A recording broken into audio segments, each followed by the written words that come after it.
خطبہ نمبر 188۔ آپ علیہ السلام کے خطبے کا ایک حصہ مختلف امور کی وصیت کرتے ہوئے فرمایا، بسم اللہ الرحمن الرحیم۔ تقوی کی وصیت۔ ایھا الناس، میں تمہیں وصیت کرتا ہوں تقوی الہی اور نعمتوں، احسانات اور فضل و کرم پر شکر خدا ادا کرنے کی۔ دیکھو کتنی نعمتیں ہیں جو اس نے تمہیں عنایت کی ہیں، اور کتنی برائیوں کی مکافات سے اپنی رحمت کے ذریعے بچا لیا ہے۔ تم نے کھل کر گناہ کیے اور اس نے پردہ پوشی کی۔ تم نے قابل مواخذہ اعمال انجام دیے اور اس نے تمہیں مہلت دی۔ موت کو یاد رکھنے کی تاکید۔ میں تمہیں وصیت کرتا ہوں کہ موت کو یاد رکھو اور اس سے غفلت نہ برتو۔ آخر اس سے کیسے غفلت کر رہے ہو جو تم سے غفلت کرنے والی نہیں ہے، اور اس فرشتہ موت سے کیسے امید لگائے ہو جو ہرگز مہلت دینے والا نہیں ہے۔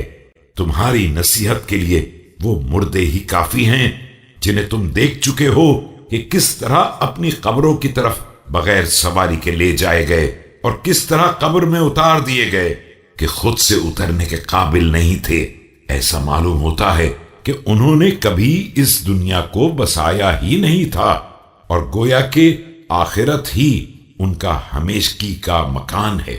وہ جہاں آباد تھے اسے وحشت کدہ بنا گئے، اور جس سے وحشت کھاتے تھے وہاں جا کر آباد ہو گئے۔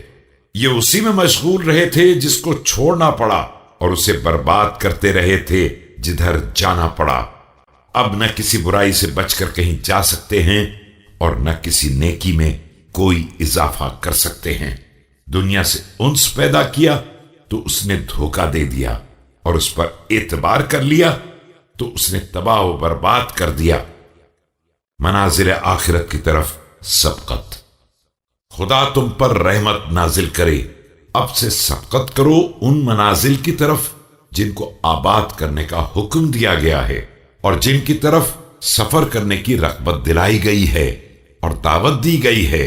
اللہ کی نعمتوں کی تکمیل کا انتظام کرو، اس کی اطاعت کے انجام دینے اور معصیتوں سے پرہیز کرنے پر صبر کے ذریعے، اس لیے کہ کل کا دن آج کے دن سے دور نہیں ہے۔ دیکھو دن کی ساعتیں مہینے کے دن، سال کے مہینے اور زندگی کے سال کس تیزی سے گزر جاتے ہیں۔